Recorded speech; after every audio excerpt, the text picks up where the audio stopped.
Hello, I'm Anushka, mom to my 15-month-old son, and today I just wanted to go through these beautiful eyewitness books that we've been reading together and the National Geographic books. So today we have the Eyewitness Shell book. We have been doing a homeschool co-op program where they were supposed to look at tide pools, but the weather was really bad, so we didn't. But we made a little tide pool ourselves at home.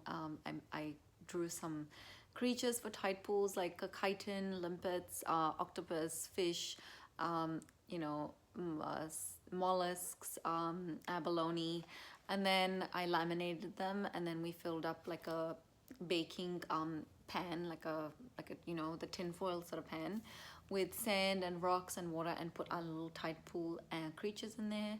We had low tide and high tide, so we kind of simulated a tide pool. So this book on shells was really good to kind of support that, and it has all these beautiful different shells in here. We do have a couple of shells at home, like the sea snail type shells. I love these sea urchins. Like, look at those beautiful sea urchins. So they have some realistic they have real pictures, photographs of the creatures in this book, like like you'd expect in an eyewitness book. And my son has really enjoyed looking at all the different things. He loves eggs, so he's very excited about the shells here, and looking at all the different shells and the inside of this snail shell and things like that in this book. All these beautiful land snails, sea snails. So this has been a really fun one to do with him, and looking at the different images. I did, yeah, we do have some shells at home, so I've been putting it to his ear and getting him to listen to the sound of the sea.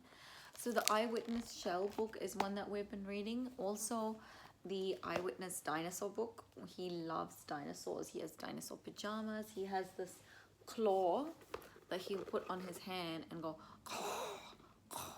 and he calls it caw because he can't say the L sound yet at 15 months. And he just goes around, pretending to attack people. So he loves the dinosaur book. He has dinosaurs in his room. He has dinosaur pajamas. He has little dinosaur, flashcards. And he recognizes quite a lot of them. Like, I think he knows the difference between a triceratops and a T-Rex and a pterodactyl. So that's pretty cool. Like, he will go and pick up his triceratops and bring it to me if I ask for his triceratops, or his Tyrannosaurus Rex. He'll grab that. He knows that the pterodactyl is the one that has the wings and flies. So these eyewitness books have been really fun. We also have been going to the science center where they have dino digs. That's here in Orlando. There's a beautiful science center with dino digs, where they have all the dinosaur skeletons and stuff that have been recreated and displayed. And then they have like a dig area where the little kids can go and brush the fake soil and look for fossils. And they've recently learned that dinosaurs have feathers, so it's really cool seeing that that's been now reflected in some of the books, where back in the day they just have scales when I was growing up, and now they actually have the illustrations with feathers. So the books are catching up to what's being seen in museums, and what scientists are learning. So it's good that children's books are not lagging too far behind. So here's this Tyrannosaurus Rex with his feathery body here. So another one that we have been doing is the National Geographic Kids books, which have like a pre-reader, reader stage. They have been really good, but also this huge National Geographic little kids' first big book of birds. So this is in the National Geographic Kids series, and I haven't seen too many of these large double spread kind of books like this.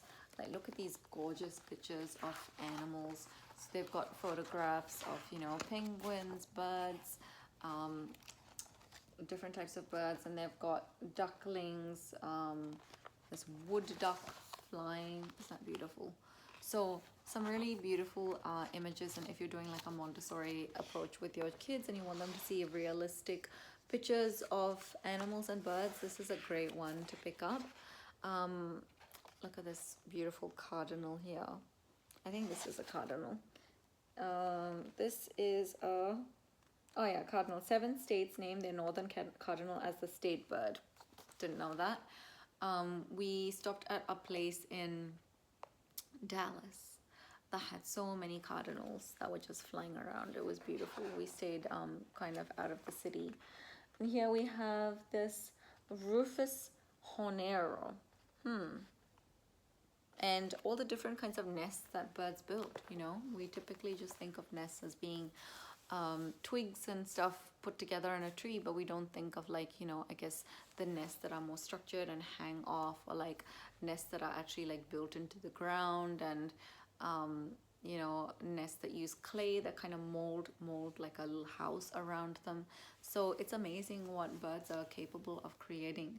I do recommend getting more of the realistic pictures and things. I think a lot of kids books that are really fun have anamorphic kind of animals, like animals wearing suits and going to work and things like that, but it's nice for them to actually see what real animals are like and what they do. We sometimes just wander into the pet store for that reason. I know we do take him to Animal Kingdom, and we go to Animal Kingdom a lot, so he sees, you know, wild animals in their habitat. But just to see, you know, every couple of weeks we'll just go to the pet store as we go past the other shops, and just have a look at the snakes and lizards and little, you know, fish and birds and their habitats there at the pet store. So here are some books that we're reading. Let me know if there's any other Eyewitness or National Geographic books that you would recommend. There are so many, and I just don't know which ones to choose. Like, as you can see on the back of the Eyewitness book, we've got so many different Eyewitness books here, and if there's any specific ones that you'd recommend, please do let me know. I thought I would wear my animal jumper, just, you know, my lion jumper, just to keep with the theme. But I would happily take some more recommendations of books. Thank you.